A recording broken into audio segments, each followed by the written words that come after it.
तो दोस्तों, आज हम बात करेंगे अपने इनर चाइल्ड के बारे में। दोस्तों, हमने देखा है कई बार बहुत से हमारे जैसे ऐसे कुछ लोग होते हैं जो उम्र में बड़े हो जाते हैं।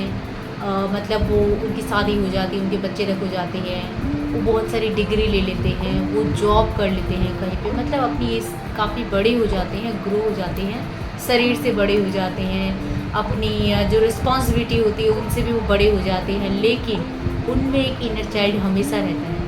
क्या होता है, कभी बहुत ज़्यादा खुश हो जाना, कभी बहुत ज़्यादा दुखी हो जाना, मतलब वो इमोशनली जो है उतनी मैच्योर नहीं होते हैं। जैसे बच्चे होते हैं ना, हर चीज़ को इमोशनली लेते हैं, बहुत ज़्यादा खुश होना, बहुत ज़्यादा दुखी होना, मतलब चीज़ों को लॉजिकली नहीं लेना, इमोशनली लेना। तो वो चीज़ बहुत जन के अंदर होती है। तो ऐसा क्यों होता है, और अगर ऐसा होता है तो हमें किस तरह की प्रॉब्लम होती है, हम उससे कैसे निकल सकते हैं, आइए इस बारे में आज हम डिस्कस करते हैं। छोटी सी प्रॉब्लम आती है, छोटी सी इंसिडेंट होती है, हम सोचे हैं उससे निकले, हमसे कुछ गलती हो जाती है, छोटी मोटी गलती हो जाती है, उस चीज़ को लेके हम इतने ज़्यादा परेशान हो जाते हैं, इतने ज़्यादा इमोशनली डिस्टर्ब हो जाते हैं, कुछ कर नहीं पाते हैं। और कई बार सोचते हैं कि लॉजिकली सोचे उससे चीज़ से निकले, वो भी हम नहीं कर पाते, क्योंकि हमारे इमोशंस पर कंट्रोल ही नहीं होता है। जो छोटी सी चीज़ हमसे हो जाती है उससे हम इतने ज़्यादा दुखी हो जाते हैं। तो आपको पता है ऐसा क्यों होता है? ऐसा इसलिए होता है कि हमारा जो इनर चाइल्ड होता है ना, हमारा जो यंगर चाइल्ड होता है, वो क्या होता है, वो कहीं ना कहीं हर्ट हुआ रहता है। जब हमारे अर्ली एज होती है उस समय में कुछ ऐसे इंसिडेंट हो जाती है जिससे हम बहुत ज़्यादा अंदर तक हर्ट हो जाते हैं, और वही चीज़ हमारे दिमाग में घूमती रहती है, जिसके वजह से हम कोई बड़े डिसीजन नहीं ले पाते, कोई बड़ा काम नहीं कर पाते, और हमेशा थोड़ा बहुत कॉन्फिडेंट लेस फील करते हैं। और क्या होता है, हमेशा हमारे इमोशंस जो होते हैं वो हम पे बहुत ज़्यादा हावी हो जाते हैं और हम परेशान हो जाते हैं। आप लोग को एक स्टोरी बताती हूँ।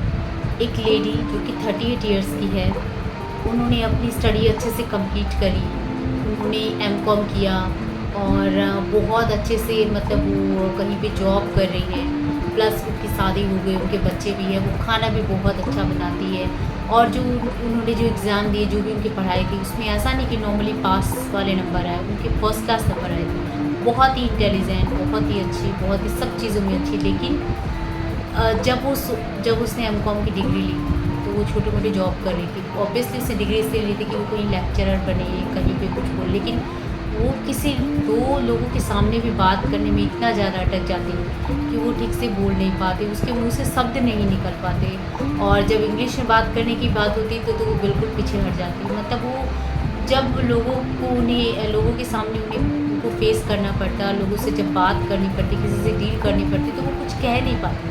तो इस वजह से क्या है, उनकी जॉब भी छूट गई। मतलब इतनी टैलेंटेड है, इतनी पढ़ी लिखी है, सब कुछ अपनी नॉर्मल लाइफ में भी सारी रिस्पॉन्सिबिलिटी संभाल रही है, लेकिन वो कुछ कर नहीं पा रहे, क्योंकि किसी के सामने कुछ बोल नहीं पा रहे। तो वो बहुत ज़्यादा परेशान हुई। पर उन्होंने सोचा कि ऐसा कि क्या है, मैंने सब कुछ तो किया है, सब चीज़ मैं अच्छे से करती हूँ, मेरी कोई प्रॉब्लम भी नहीं है, फिर ऐसा क्यों होता है, मैं क्यों अटक जाती हूँ। तो इस चीज़ के लिए फिर वो क्या है, उन्होंने अपना जो है वो एक साइकोलॉजिस्ट के पास गई, उनका टेस्ट वगैरह हुआ। फिर बाद में क्या है, उनकी हिप्नोथेरेपी की गई, उनके जो एज रिवर्सल जो है वो किया, एज रिग्रेशन किया गया। उसमें मतलब धीरे धीरे पता चला कि उनकी अर्ली एज में, जब वो 10 साल की थी, उस टाइम में क्या हुआ था, उनको एक स्पीच देने के लिए बोला गया था, और वो स्पीच वो दे रहे थे उस टाइम में, लेकिन अचानक से क्या हुआ, जो माइक थी उसकी वॉल्यूम लो हो गई, और वो भी कुछ कुछ अपने डायलॉग भूल गई। और उसके बाद क्या है, वो बोल रही है लेकिन सुनाई नहीं दे रहा है, थोड़ा सा एक अनकंफर्टेबल फील हो जाता है ना, कि माइक में आवाज़ धीरे आ रही है, कोई टेक्निकल इश्यू हो गया, कोई ठीक कर दे। तो ठीक तो किया गया, लेकिन वो जो है बोल नहीं पाई थी, क्योंकि डायलॉग भी भूल गई थी डर से। और उसी समय उनके टीचर ने भी उनको बहुत डांटा कि तुम कैसे भूल गई हो, तुम कैसे भूल गई हो, माइक तो भी ठीक कर दिया, वॉल्यूम हमने ठीक कर दिया, तुम बोलो, फिर से बोलो। मतलब इस तरह से उनके ऊपर बरस पड़ी कि वो बच्ची, मतलब ऐसा हो गया कि मैं कैसे बोलूँ, बोल नहीं पाई। उसके साथ साथ जो आसपास के उसके जो बाकी स्टूडेंट्स थे, सब उस पर हंस रहे थे, सब उसे अजीब नज़र से देख रहे थे कि देखो ये कुछ बोल नहीं पा रही। और उसके साथ सबसे बुरा ये हुआ कि उसकी जो मम्मी थी, उन्होंने भी उसको बहुत डांटा, उन्होंने बुला रहे तुम इतना नहीं कर सकती, तुम कुछ नहीं कर सकती, इस तरह से कुछ कुछ जो है उनको डायलॉग। तो ये चीज़ जो थी उनके अर्ली एज में, इस घटना ने उनके ऊपर ऐसा असर किया कि बहुत अंदर तक वो हर्ट हुई। उस बात को बहुत दिन हो चुके थे, बहुत आगे वो लाइफ में बढ़ चुकी थी, लेकिन उस घटना की वजह से जो ऐसा मेंटल ब्लॉकेज हुआ कि वो कभी भी फिर कोशिश भी करती थी ना नॉर्मली लोगों से डील करने की, बात करने की, तो उनकी लैंग्वेज में फ्लुएंसी नहीं हो पाती थी, वो उस वजह से अटक गई रही। तो उन्हें एज रिग्रेशन थेरेपी के थ्रू ये जो भी उनकी जो ये प्रॉब्लम थी, ब्लॉकेज थे, उससे निकाला गया और उन्हें ये इमेजिनेशन करने को कहा गया कि आप सोचो आपका माइक ठीक हो गया है, अब बहुत ही अच्छे से फ्लुएंटली अपनी जो आपने स्पीच है वो कंप्लीट करी है।